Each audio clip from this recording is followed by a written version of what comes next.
Tyson, thanks so much for joining us here today. Really excited to talk some EVs. Last year, couldn't escape the conversation about EVs. Started towards the end of the year, see some negative headlines, a little bit of backlash. What are you seeing in terms of performance last year and the gains that we had, and how we're going to do in 2023? Well, Dave, thanks for having me. I mean, one of the things that we think we see the most with EVs is that the availability continues to increase. By the end of last year, we had 36 models on the ground of various EVs. That's up substantially over the past several years. In fact, we see it adding even more. The reason why that's important is because a lot of consumers are confined to certain segments, or they prefer certain brands. And so if you didn't have an EV at your favorite car dealer, or not in the segment you wanted to be in, you couldn't buy an EV. So most consumers were effectively locked out until those dynamics changed for them.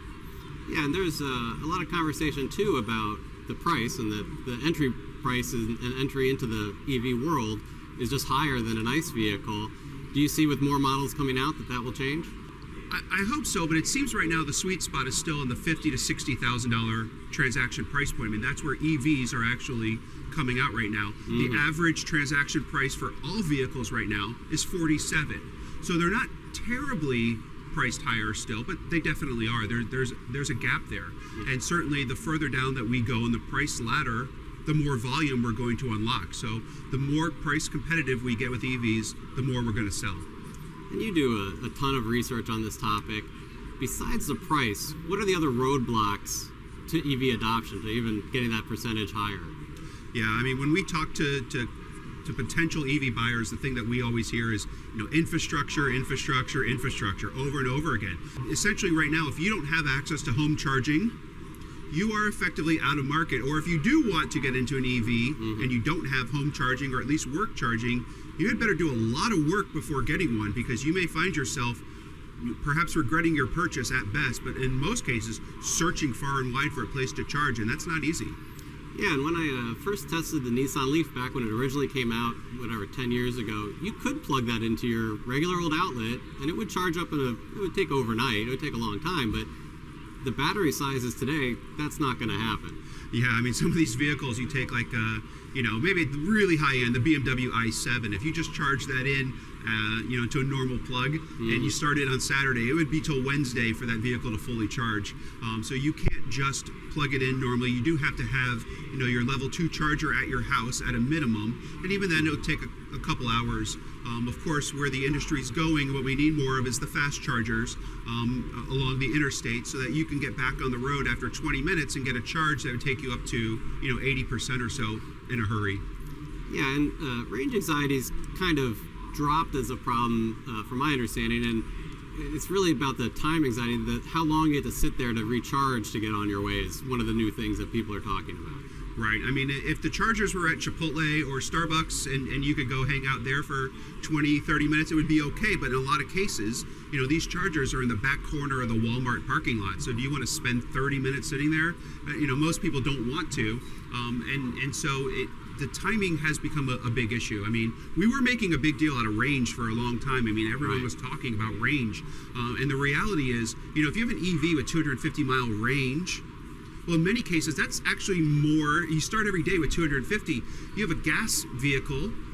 If you have a 400-mile range, on average, you only have 200 miles every day you wake up, just, full to empty, right? No one starts every day with 400 miles of gas range. Right. You're somewhere in the middle. Well, with an EV, and the EV superpower is that every morning you can wake up with a full charge. You have 250 miles every day, provided you have home charging. If you don't, then there's no superpower. Yeah, and a lot of people, when they argue the strengths of EVs, obviously point to that, and they say that use case of the road trip is rare, etc. But I was actually thinking, listening to you speak yesterday, my kids are in travel sports. My daughter does travel softball. So you're going a pretty good distance quite frequently, and if you had to go drop them off, then go charge, and then you're going to miss the game. I mean, there's other circumstances where it's just not going to fit into everyone's lifestyle. Yeah, they're certainly not for everyone. And if you're doing a lot of weekend traveling, I mean, you're going long distances, it may not be the right vehicle for you. But for the average consumer, the average owner, it probably will work in most situations. Certainly if you have a 2-car garage, you and your partner or spouse have a vehicle each, it may make sense to have one that's EV and one that is designed for longer trips. But it really depends on your lifestyle and how you spend your weekends and how far you drive. I will say one of my pet peeves since the inception of the EV, and at least in this modern term, for early adoption was, we know most households, it's over 1.5 cars per household, meaning 2 cars. Why didn't they just bill it as it's a perfect second car? Why did it have to be everything for everybody? Why is that the issue? I mean, unofficially, probably because Tesla's stock price took off so much that everyone wants the stock price. Right. They want a little sliver of that valuation. But I mean, in the end, what I like about EVs, particularly for environmental reasons, is that over time the grid will get cleaner, which means that the dirtiest your EV ever is the day you buy it. And over time, it will actually get cleaner as the grid cleans up. Whereas with an ICE car, the cleanest it ever is the day you buy it, and it only gets dirtier from there, and requires constant tuning and checkups to keep the car as environmentally friendly as possible. But that's what I really like about EVs. But I tend to agree that we may have gone to that solution too quickly. We didn't explore anything in between, really. Yeah. I have a plug-in hybrid, and I love it. It only goes 20 miles in EV range, but I'm actually doing about 50% of my total mileage over the lifetime has been in electric mode. Wow. And my electric costs are about 1/4 of my gas operating costs. So for me, it's working out really well. We just didn't really have that transition period. We went from ICE straight to that EV solution. Yeah, I mean, the Prius was obviously very popular for a time, and Toyota actually gets quite a bit of flack for not jumping fully into EVs like some of the other automakers, and they really hold on to that multi-solution hybrid plug-in EV. Their hybrid RAV4 and their Prius, they sell out. You can't find those in California either. So is that strategy wrong, or is there too much talk about who's winning and who's doing the right thing, or should we all just kind of follow it along its course? Well, I mean, there are mandates out there about EV percentages. Some CARB states, some countries are mandating it. So there is a timeline that you kind of have to be on. So some are further behind. In general, the Japanese companies seem to be further behind. Right. But you mentioned Toyota. You take a brand like Prius and apply that to an EV. It has a very large built-in owner base. Yeah. A lot of people know what you're going to get. I mean, that name means a lot in alternative fuel. So I'm not worried about Toyota. And to your point, they've proven that they can, when they build a vehicle like RAV4 hybrid, it instantly becomes the #1 selling hybrid out there. So they have the ability and the marketing expertise to bring something like Prius, maybe adopt that name. But in general, Japan is a bit slower. It seems to change over. Yeah. All right. Yeah, we could get on a whole conversation there, but the power thing was interesting because I think where you're getting your power and what type of power it is. I think a lot of people would be surprised on how much renewable power in the U.S. there is right now. It's increasing every year, pretty much exponentially. But you have to explain that to people. You have to tell them. You have to cite something, or they'll fight with you on Twitter. How much education is still going to be needed when EVs come down in price, and more people can afford them, and the inventories there? Education is still going to be needed. Is that the dealer's job? Is that the OEM's job? Is it a combination of both? Whose job is that? I mean, yes. I mean, right. Ultimately, though, the OEM probably has the biggest reach and the biggest ability to reach a mass audience, and that's what we're talking about. When we got the plug-in hybrid, I have a Wrangler 4xe.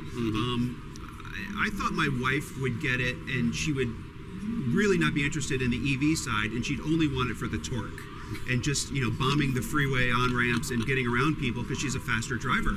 I thought that would be her thing. And after about 36 hours of owning it, she's like, I get it. Okay, I don't have to go to the gas station. The thing she hates more than almost anything is going to a gas station. And so now all of a sudden it's like, I get it.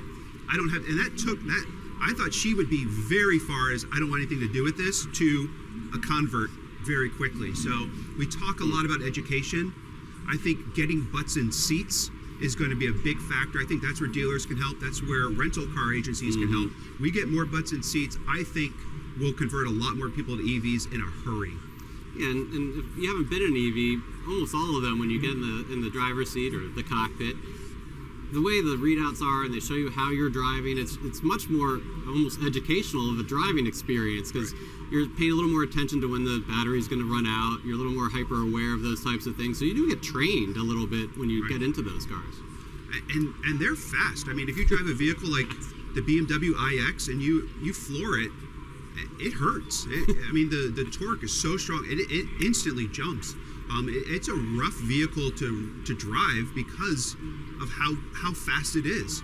And so I think when a lot of consumers experience the torque in an EV, they'll be converted. But again, it's not for everyone. I'm not telling everyone that they have to do it. I'm not one of those fanboys that try to get everyone converted. It's, hey, it may work for you. And I think, in a 2-car household, it may make sense to have one of them be that way, and then have another vehicle, that does all the other things that, you may need, like a road trip.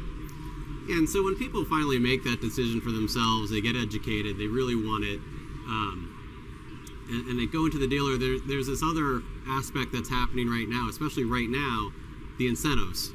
Which ones are eligible? How do I get it? How confusing is that? And the poor dealers have to go through it as well. Is that just going to add another level of frustration for EV adoption?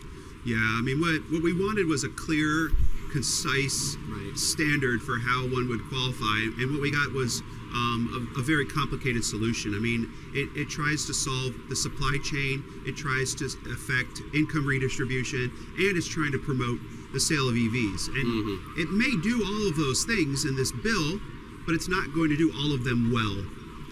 And the fact that it's sort of Byzantine to figure out if you qualify, who qualifies, what vehicles qualify, it just means in the end it's going to be less efficient than if we had just said $7,500 point of sale or whatever number we wanted it to be. So the fact that you have to go through all these steps adds complexity to the dealers and force it back onto the dealers to make sure that they're getting the consumer in the right tax credit now.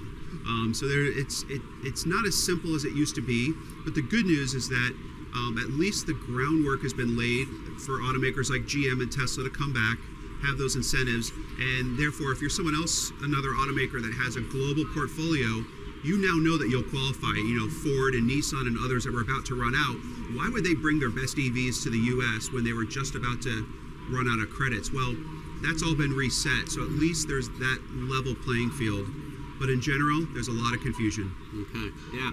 When you think of one of the things that everyone does in the media is they come up with these timelines. What year is it going to be when there's a tipping point? What year is it going to be till we're 100% EV? When we did our research and we just thought about the turnover of the hundreds of millions of vehicles in this country on the road to EVs, it's really far out there, and almost to the point where we're telling dealers you'll at least be servicing ICE vehicles until like 2050. I mean, when you really think of hundreds of millions of vehicles, what do you think? Like, what is the important timeline tipping point that you're looking at?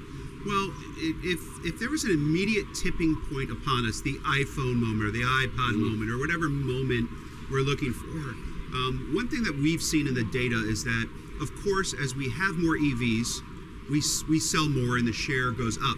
But the share per model falls every time we launch a new vehicle. So it's not as if we launch a new one and then it grows exponentially. It's actually showing that there's a band of early adopters, and once those have been satisfied, then it's a much smaller group that's interested next. So it's not like we're going to hit that 5% level that someone says. Once you hit that, then the technology just goes. I think it's going to be a much longer transition here than maybe it looked over the past 18 months, just because it seems like the early adopters have gotten what they wanted, and now from here it's hearts and minds, and it's a much longer campaign to win that over. So if you're a dealer, I think you do have decades to go for service. I think in parts of the country you will have decades to go with ICE. Right. I still believe most of us will grow old with an internal combustion engine. We'll all grow old together with it. Even though the future, is EV, it's not really. We're not going to see that great turning point here, in this decade, and we're going to see it continue to advance, but it's going to be a long fight. Yeah, totally agree. Well, thank you so much, Tyson, for coming, sharing all your thoughts and insights on EVs. It was terrific. Appreciate your time. Thank you.